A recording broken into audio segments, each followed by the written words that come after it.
Hello there. Ce qui est dingue dans Star Wars, c'est que la Rébellion, ou la Nouvelle République, avait les femmes et hommes citoyens formés à d'innombrables choses, mais sans dirigeants à la hauteur, alors que l'Empire avait des dirigeants incroyablement puissants, sans véritablement avoir des partisans ou une armée à la hauteur. Et je t'en parle dès maintenant, et c'est juste après ça.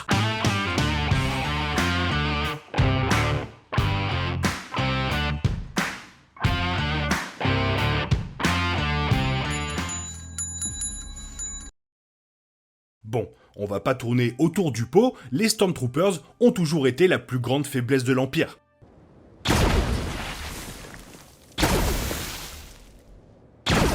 Ils font partie de la franchise depuis qu'ils se sont frayés un chemin sur le Tantive 4 dans Un Nouvel Espoir et le reste dans les projets Star Wars les plus récents. Ce sont des nuisances dont il faut s'occuper, faciles à imiter et encore plus faciles à tuer. Et pourtant, l'Empire a toujours compté sur ses Stormtroopers pour faire le gros du travail, espérant à maintes reprises qu'ils seraient en mesure de protéger leur bastion et d'empêcher l'activité rebelle de saper ses opérations. Mais les Stormtroopers leur prouvent presque toujours qu'ils ont eu tort. The Bad Batch a expliqué pourquoi les Stormtroopers remplaçaient les clones dans les rangs de l'Empire. Mais regarder The Clone Wars rend difficile de comprendre la décision de l'Empire de favoriser les Stormtroopers par rapport aux clones. Les soldats clones semblaient avoir beaucoup plus d'expérience de combat pratique, de compétences tactiques et surtout une formation appropriée aux armes. Ah mamma mia. Comparer cela aux Stormtroopers de n'importe lequel des films Star Wars originaux et la différence, elle est frappante. Mais alors que les clones étaient une production assez coûteuse, des Stormtroopers volontaires pouvaient être trouvés dans tous les coins de la galaxie, bon marché et facile à endoctriner. Avoir un nombre écrasant de Stormtroopers à sa disposition peut donner un certain avantage à l'Empire, parce qu'ils sont beaucoup, mais cela crée également de nombreux problèmes. L'Académie impériale était une opération à l'échelle de la galaxie, avec de nombreuses écoles et installations de formation. Il n'y avait pas que les futurs officiers impériaux qui faisaient leurs études. Ceux qui se portaient volontaires ou étaient forcés de rejoindre l'Académie deviendraient également les Stormtroopers de l'Empire. L'épisode 6 de la saison 1 de Rebels donne un exemple du type de formation que les cadets sont obligés de suivre, ce qui rend la préparation assez longue. Des livres comme Lost Stars de Claudia Gray décrivent également à quel point les programmes d'entraînement de l'Académie étaient extrêmement rigoureux. Et pourtant, les Stormtroopers sont toujours aussi faciles à vaincre. S'il n'y avait pas leur nombre écrasant, ils seraient jugés presque inutiles. Pourtant, des escadrons entiers de Stormtroopers ont été vaincus par une poignée d'agents rebelles.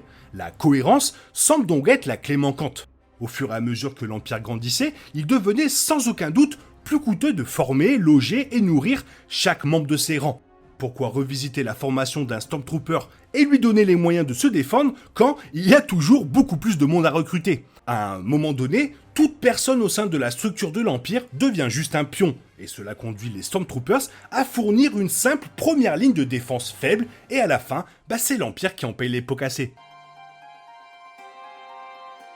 Alors que le temps d'un cadet à l'Académie impériale était utilisé non seulement pour les entraîner au combat, mais aussi pour leur laver le cerveau avec de la propagande, dépouiller les gens de leur identité n'a pas fonctionné aussi bien que l'Empire aurait pu le souhaiter. Oui, de nombreux Stormtroopers et autres officiers impériaux ont fidèlement suivi les ordres, se mettant dans des situations dangereuses pour servir un empereur qui ne se souciait pas d'eux, jamais une fois.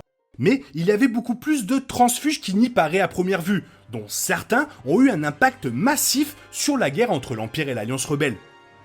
Cela inclut des personnages comme Tain Kyrell dans Lost Stars, qui a commencé comme un ardent partisan de l'Empire, mais est ensuite devenu un pilote dans la rébellion. Un peu comme le héros, Edge Antilles, qui a été sauvé par l'équipage Ghost dans Rebels lorsqu'il a décidé qu'il ne voulait plus être un pilote impérial. Il va de même pour l'agent Calus, qui a changé d'avis après que Cara Zeb Orrelios lui ait montré plus de compassion qu'il ne méritait et plus que l'Empire ne lui avait jamais montré. Han Solo était lui-même un transfuge impérial, abandonnant son poste sur Mimban et devenant finalement l'un des membres les plus importants de l'Alliance rebelle. Il ne faut pas oublier Bodhi et Galen Erso de Rogue One, qui ont tous deux risqué leur vie pour s'assurer que l'étoile de la mort puisse être détruite. Même Sabine Wren de l'équipage Ghost était une transfuge impériale. Une fois ingénieure pour l'Empire, elle a décidé qu'elle ne pouvait pas laisser ses créations entre les mains d'une organisation fasciste, perdant sa famille dans le processus, alors que la famille décidait de rester fidèle à l'Empire. Ce ne sont que quelques-uns et ils ont tous été la clé de la chute de l'Empire. Bien que la plupart de ces personnages n'aient pas commencé en tant que Stormtroopers, leur passage au sein de l'Académie impériale leur a permis de suivre le même cycle de propagande. Ces personnages prouvent que la loyauté envers l'Empire, soumise à un lavage de cerveau, n'était qu'à un niveau superficiel. Tant que la famille ou les amis de quelqu'un n'étaient pas en danger direct, on pouvait essayer de se convaincre que ce qu'on faisait était juste. Mais comme le prouvent The Bad Batch et les clones de la République, aucune programmation, même celle qui est aidée par une puce spécialisée, ne peut résister au pouvoir du libre arbitre. L'individualité n'est pas quelque chose qui peut simplement être anéanti. Plus tard, compte tenu des nombreuses défections que l'Empire a subies, son successeur, le Premier Ordre, a tenté d'améliorer son programme de Stormtrooper. Plus important encore, il s'est efforcé d'améliorer le niveau d'endoctrinement de ses troupes. Au lieu d'un cycle de propagande ordinaire à l'Académie impériale, le Premier Ordre a commencé son endoctrinement dès son plus jeune âge. Ils ont kidnappé des enfants chez eux, les volant avant qu'ils ne puissent développer leur personnalité et apprendre à penser par eux-mêmes. Il n'y avait rien à réclamer pour ces enfants, pas d'héritage, pas de souvenirs, pas de famille ou d'amis.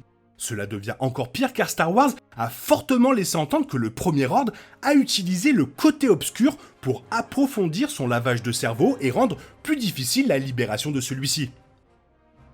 Pourquoi quitter le Premier Ordre alors que c'est tout ce que vous avez connu et qu'il est clair qu'il sert le côté obscur de Kylo Ren à Snoke et plus tard même à Palpatine. Si les Jedi les plus brillants de la galaxie ont eu du mal à résister au côté obscur, comment un enfant est-il emmené au milieu de la nuit, arraché à la sécurité de sa maison, peut-il le combattre? Et pourtant, même alors, certains ont réussi à tourner le dos au Premier Ordre.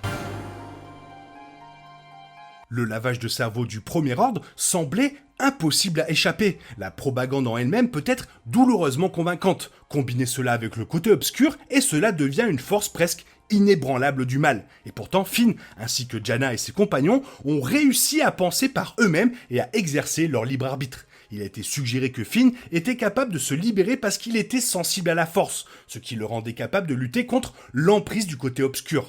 L'ascension des Skywalker a laissé entendre que Jannah et ses camarades évadés ont pu résister à leur programmation pour la même raison. En tout cas, leur indépendance prouve une fois de plus que la loyauté forcée à n'importe quel niveau est impossible à maintenir éternellement. Cette vulnérabilité a laissé l'Empire et le Premier Ordre ouverts aux attaques et aux subterfuges, donnant à l'Alliance rebelle et à la Résistance la chance de riposter, de prendre leur ouverture partout où elle le pouvait et d'utiliser de nouvelles connaissances à leur avantage. Une organisation peut être forte que si ses membres les plus bas le sont aussi. L'histoire déracinée de la pomme. Une fois ce rang brisé, le reste peut s'effondrer. De nombreuses histoires de Star Wars ont prouvé que les Stormtroopers par-dessus tout, laisser l'Empire vulnérable aux attaques. Non seulement parce que leur formation était inadéquate, mais parce que la personnalité ne peut jamais être entièrement éradiquée. Imaginez un monde où l'Empire avait eu plus de partisans, qu'aurait-il pu se passer? Bref, toi, qu'est-ce que tu en penses de tout ça? Fais-moi part de ton avis dans la zone commentaire, et maintenant il est temps pour toi de reprendre le cours normal de ta vie, et on se retrouve demain pour une nouvelle vidéo. Bisous bisous, bye bye.